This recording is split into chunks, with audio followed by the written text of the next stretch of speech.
produtivos, maravilhosos. Sejam muitíssimo bem-vindos à aula de número 32 da Comunidade Fortuna. Hoje a gente vai falar sobre dois conceitos. O foco é a sobreposição de tarefas, mas a gente vai dar um passo atrás para entender um pouquinho o gatilho, o X da questão que faz com que a gente consiga o que a gente quer e consiga evitar aquilo que a gente não quer. Então essa é a aula para prestar atenção e para pegar o que vocês forem tendo de insight sobre a própria conduta, para aí sim refletir sobre o que precisa modificar e como é que a gente vai fazer isso. Um bom dia!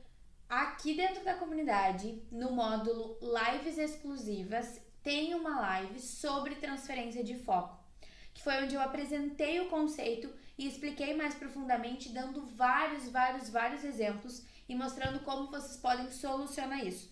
Mas eu quis dar esse meio passo atrás para garantir que esteja claro para todo mundo. Eu não tenho essa clareza de que não são áreas da vida, mas sim projetos. Por exemplo, vamos supor que tu empreende e também é CLT. Aí tu tem um dia ruim no CLT. Aí tu chega em casa e vai atender o teu cliente, ou chega na tua loja e vai atender o teu cliente, ou enfim, tá no WhatsApp atendendo o teu cliente, da tua empresa, e aí tu atende ele sem paciência, sabe? Um pouco grosseira, ou talvez com pouco interesse, porque tu já tá cansada e estressada daquilo que aconteceu lá no outro projeto. Então, mesmo os dois sendo carreira, mesmo os dois sendo profissionais, são projetos diferentes. E a gente acaba transferindo o que aconteceu em um no que aconteceu no outro. Isso acontece porque nós somos seres humanos, né? Óbvio, a gente fica triste, fica estressado, mas a gente precisa ter clareza sobre isso e estar consciente de que isso existe pra gente poder tomar decisões melhores. Só que isso tudo que eu tô falando é a sobreposição de tarefas no micro. Depois a gente vai chegar no macro. O principal benefício da sobreposição de tarefas é a otimização de tempo, porque às vezes eu não poderia só assistir a uma aula e depois só fazer as minhas tarefas. Se eu não fizer as duas coisas simultaneamente, eu não vou conseguir fazer as duas e eu preciso fazer as duas coisas naquele mesmo tempo. Especialmente quando eu estou construindo um hábito. Vou dar um exemplo. Nas primeiras aulas da comunidade, hoje nós estamos na aula 32. Mais aulas com convidados, mais estudos de caso, mais um monte de coisa. Mas só nas aulas semanais, já estamos na 32ª.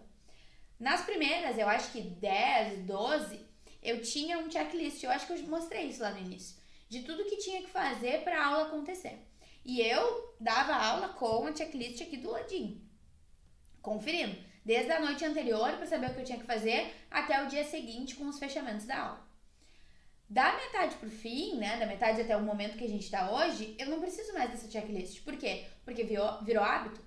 Mesmo assim, de vez em quando eu dou uma revisadinha pra ver se eu não tô esquecendo nada, porque, né, o hábito ele também pode ser criado de uma forma incorreta ou improdutiva. Então eu dou uma revisada. Mas eu não preciso mais seguir obrigatoriamente aquilo ali. Porque de tanto seguir aquilo ali obrigatoriamente, eu construí esse hábito.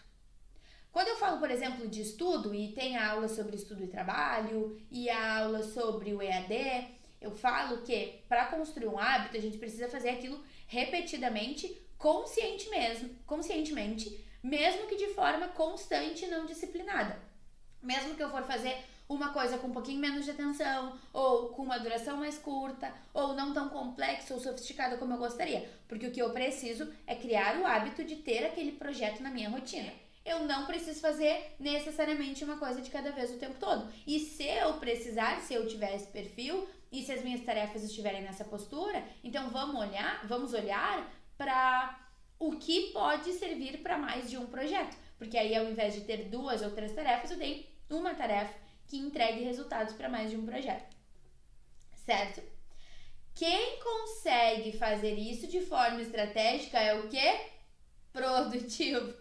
Porque é isso que é a produtividade, lembram? É a gente fazer bem aquilo que gera resultado. Realmente, de verdade, pensem sobre a sobreposição de tarefas. Assistam a live exclusiva sobre transferência de foco. Assistam ao workshop sobre movimento estratégico se precisarem. Respondam a essa última pergunta que eu deixei e pensem e mudem. Percebam, pratiquem, progridam, prosperem. É isso, esse tem que ser o lema agora. Perceber, praticar, progredir, prosperar. Certo?